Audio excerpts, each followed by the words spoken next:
아멘. 예. 어제 우리가 살펴보았죠. 흘려 떠내려가지 않도록 하기 위해서 뭐 하라고 그랬죠? 믿음의 소망을 굳게 잡으라고 그랬죠. 예. 그리고 피차서로 권면하여 사랑과 선행을 가지고 격려해라.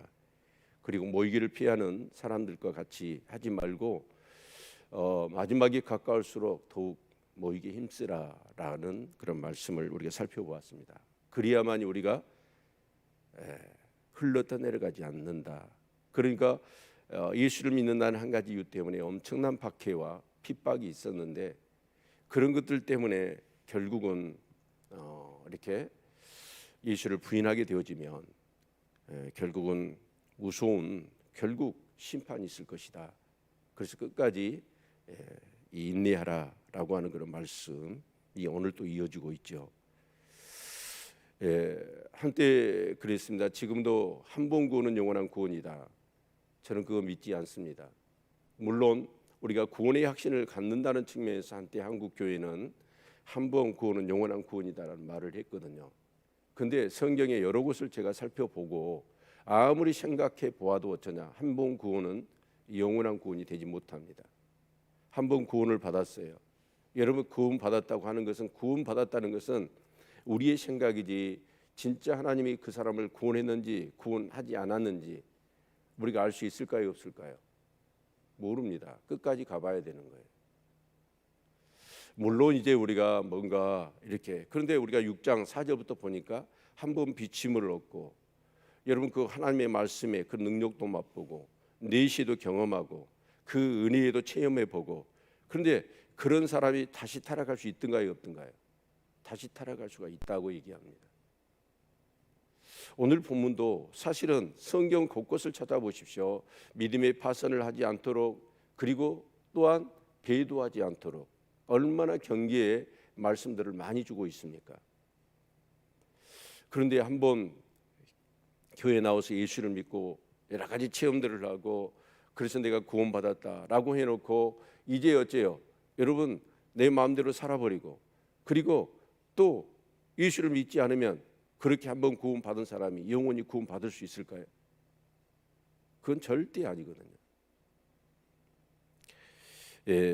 오늘 이 본문의 말씀을 통해서도 그러한 사실들을 우리가 확인해 볼 수 있는데, 자 26절 볼까요?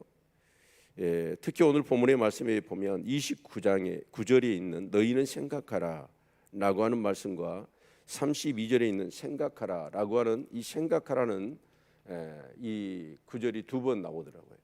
그러니까 오늘 말씀의 묵상을 푸는 열쇠는 이 생각하라는 이 두 이렇게 이 구절에 있다 생각이 되어집니다.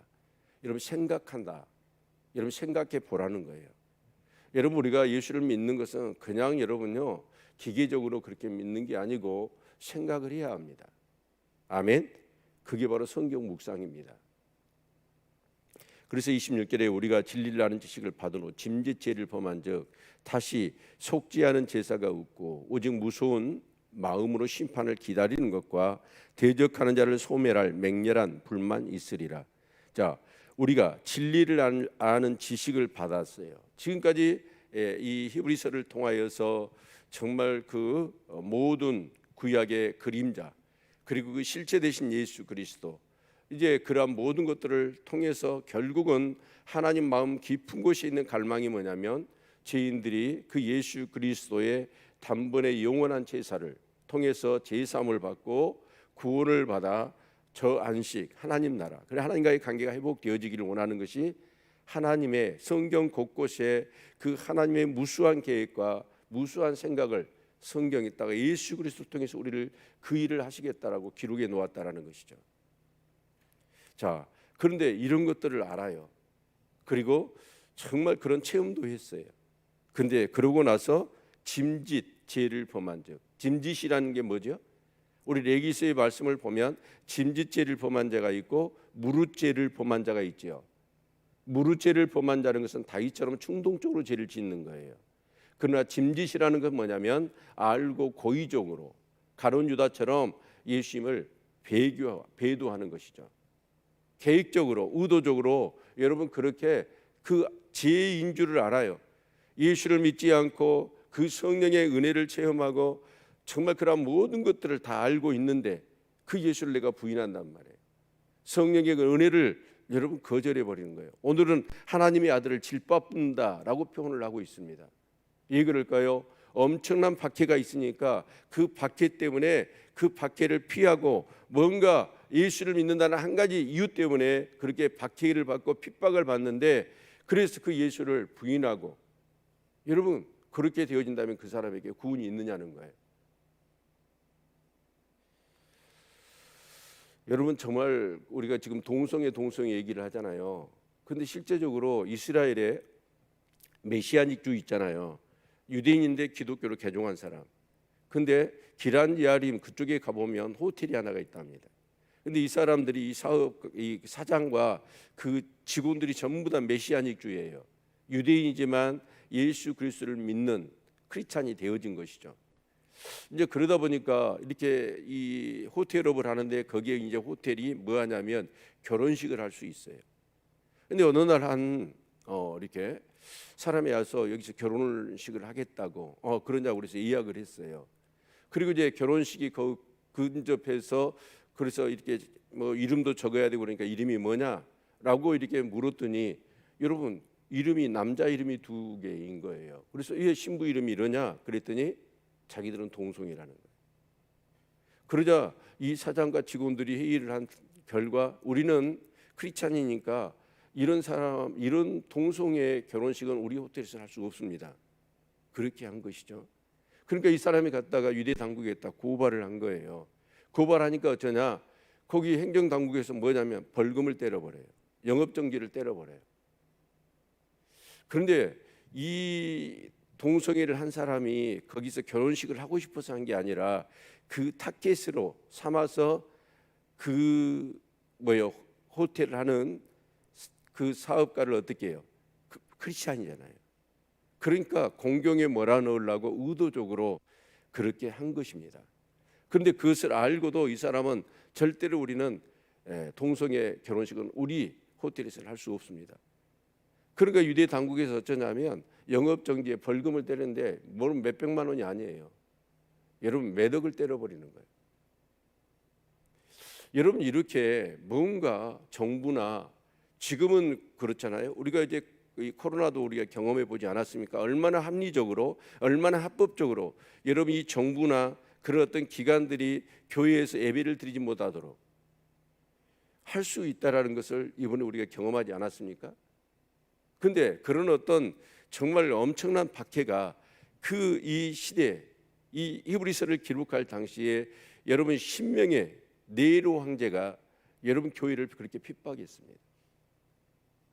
이런 상황 가운데서 여러분 믿음을 지켜야 되는데 정말 살고 싶어서 믿음을 거부해 본다면 결국 그 사람이 구원받은 사람이냐? 절대 아니라는 거예요. 여러분 오늘 이 시대의 마지막 시대의 모습이 무엇이든가요? 여러분 마지막에 가까울수록 여러분 사람들이 모이기를 피한다는 거예요. 이것이 마지막 시대의 현상입니다. 결국 모이기를 피해 자꾸 우리 그렇잖아요. 옛날에는 우리 그랬습니다. 얼마나 교회에서 여러분 집회를 하고 예배를 드리고 여러분 기도회를 하면 사람들이 북적거렸습니까? 은혜 받으려고 복 받으려고. 근데 지금은 어떠냐? 사람들의 생각 속에 뭐 가봤자 별것 없더만 라고 하면서 여러분 참여하질 않아요. 이게 말세의 현상이거든요.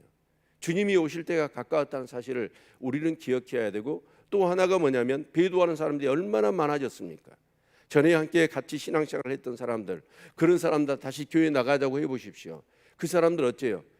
정말 불신자를 전도하는 것이 차라리 낫지. 여러분 그렇게 해서 한번 교회를 다니다가 여러분 맛만 보고 세상 거로 갔던 사람들 그 사람 전도해내기가요 너무 어렵습니다. 근데 이런 현상들이 전부 다 어떤 현상이에요? 말세 주님 오실 때가 가까웠다는 현상인 거예요.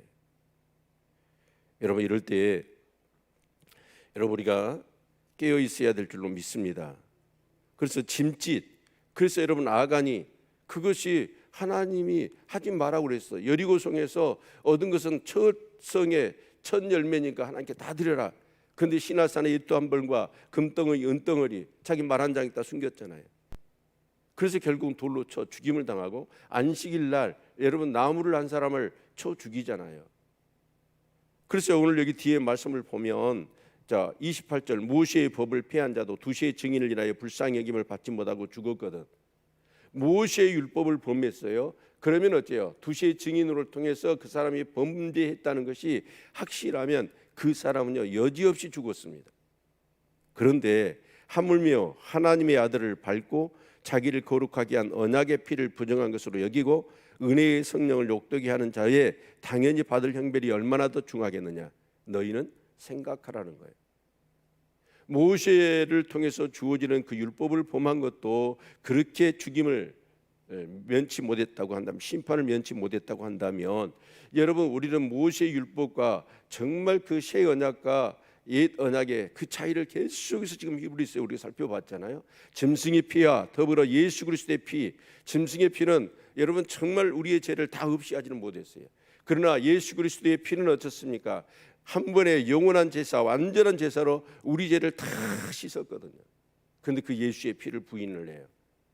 예, 지금 나 살겠다고 핍박 때문에. 여러분 그런 사람이 어떻게 구원받을 수 있느냐는 거예요. 구원받은 사람이라고 할 수가 없다라는 것입니다. 여러분 우리가 잘 생각해야 됩니다. 그리고 30절 원수 갚는 것이 내게 있으니 내가 갚으리라 하시고 또다시 주께서 그의 백성을 심판하리라는 말씀하신 것을 우리가 아노니 살아계신 하나님의 손에 빠져 들어가는 것이 무서울진저. 신명기 32장 35절로 36절을 인용하고 있습니다. 여러분 반드시 하나님이 뭐 하신다는 거예요? 공의 하나님이 심판하신다는 얘기입니다. 그리고 32절 전날에 너희가 빚을 받은 후에 고난의 큰 싸움에 참여한 것을 생각하라. 아마 히브리 시대에 이 기록할 당시에 그 당시의 사람들 그러니까 AD 67년 68년경에 살았던 크리스찬들 그런 사람들은 네로 황제에 의해서 어마어마한 핍박을 받았거든요. 그런데 그런 사람들이 어때요? 빚을 받은 후가 뭐죠? 한 번 빚임을 얻었잖아요. 이 빚이란 게 뭘까요? 우리 사도행전 26장 18절 한번 볼까요? 사도 바울은 사도행전 26장 18절입니다.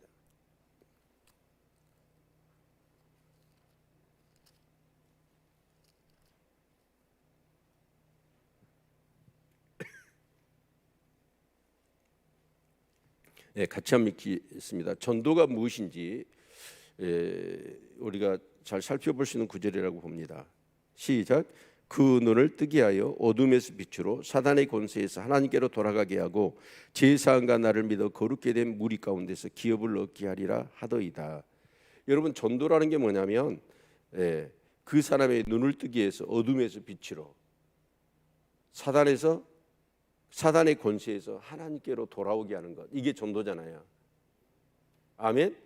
그러면 어둠에서 빛으로, 그러니까 오늘 여기 본문에 보니까 전날에 너희가 빛을 받은 후에 이 사람이 전도되어서 예수를 믿었단 말이에요. 그런데 예수를 믿었는데 고난의 큰 싸움에 참은 것을 기억하라. 고난의 큰 싸움이 뭘까요? 이제 예수를 믿게 됨으로 인하여서 어마어마한 박해를 받는 겁니다.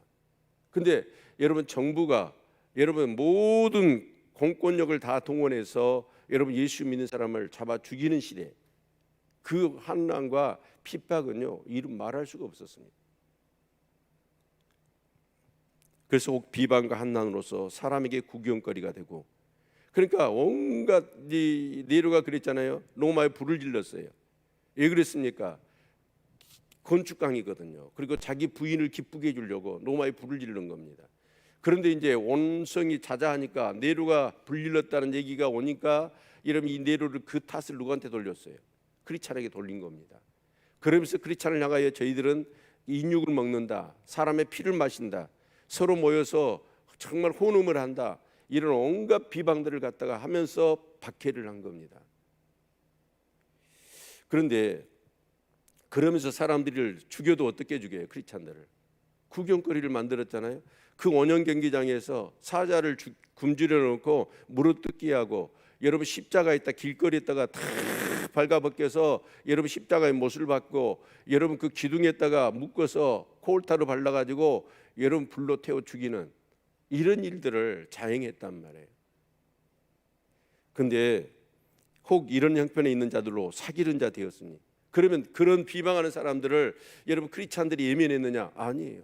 그런 비방과 모욕을 당하면서도 그런 사람을 동정하고 그런 사람들에게 재산을 팔아서 그 나머지 가족들을 자기가 먹여 살리고 정말 그런 모든 일들을 다 했다라는 거예요. 초대교회는 그렇게 했습니다.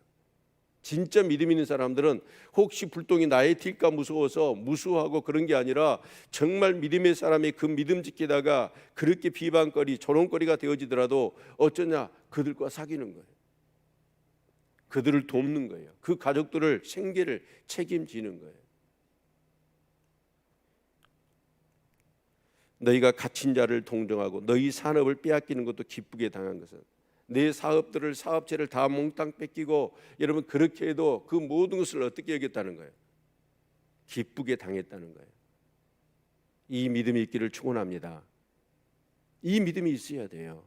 그런데 이런 박해가 오니까 어째요? 짐짓, 고의적으로, 의도적으로 어째요? 예수를 부인해 버려. 그리고 유대교로 복귀하려고 하고 세상으로 가버리려고 하면 이게 어떻게 믿음이냐? 이런 사람이 어떻게 구원받은 거냐? 지금 그 얘기를 하고 있는 것입니다. 여러분, 현재의 고난은 장차 나타날 영광과 좋게 비교할 수 없습니다. 기쁘게 여러분 정말 예수 믿는 것 때문에 여러분 핍박을 받는 것을 기쁘게 여기시고 여러분 정말 감당할 수 있는 저와 여러분의 믿음이 될 수 있기를 축원합니다. 그 마태복음 10장 36절에 보니까 사람이 원수가 자기 집안 식구라는 말씀이 있어요. 여러분, 내가 예수 믿어서 내가 죽는다면 괜찮지만 애매한 내 가족을 한 사람씩 죽이거든요. 여러분 그럴 때 어떨까요? 나 때문에 내 가족이 죽어요. 이렇게 핍박을 한다면 과연 내 믿음을 그때도 지킬 수 있느냐는 거예요. 그 정도의 믿음이 있느냐는 겁니다. 35절, 그러므로 너희 담대함을 버리지 말라. 이것이 큰 상을 얻느니라. 너희가 인내가 필요하면 너희가 하나님의 뜻을 행한 후에 약속을 받기 이함이라. 여러분 담대하시기를 바랍니다. 예수 그리스도, 그 예수 그리스도를 우리 이 땅에 보내주시기 위하여 이 성경 전체의 내용들을, 그 무수한 하나님의 계획과 우리를 구원하시기 위한 하나님의 그 어마어마한 셀 수 없는 생각들, 그 총 그 결산이 누구냐면 예수 그리스도거든요. 그 예수 그리스도를 통해서만 우리를 구원하시기를 기뻐하신 거고, 거기에 오직 새롭고 산 길, 생명의 길이 있는 거거든요. 그런데 핍박이 있다고, 유혹이 있다고, 어려움이 있다고 그 예수를 부인한다면 그것이 어떻게 믿음이냐라는 것이죠. 그래서 여러분 믿음은요, 오래 참음이 필요하고 인내가 필요합니다. 이와 동일한 내용을 6장에서 이미 얘기를 했거든요. 게으르지 말아라, 오래 참아라. 잠깐 후면 오실 리가 오시리니 지체하지 아니하시리라. 여러분 저는 이 말씀도 이렇게 생각합니다. 주님이 우주적으로 이 땅에 재림하시는 재림, 그것도 있지만 그것보다 우리에게 더 가까운 것은 내가 주님 앞에 간다는 거예요. 주님 앞에 섰을 때 여러분 분명한 결산이 있을 겁니다. 심판이 있거든요. 한 번 죽는 건 사람에게 정하신 것이요, 그 위에는 심판이 있거든요. 그때 주님 앞에 섰을 때 어떤 심판이 내려질까요? 정말 부인할 수 없는 예수, 내 어떤 그런 의식과 내 본능 속에서라도 내 피 속에, 내 뼈 속에 녹아져 있는 예수 그리스도, 그 보혈과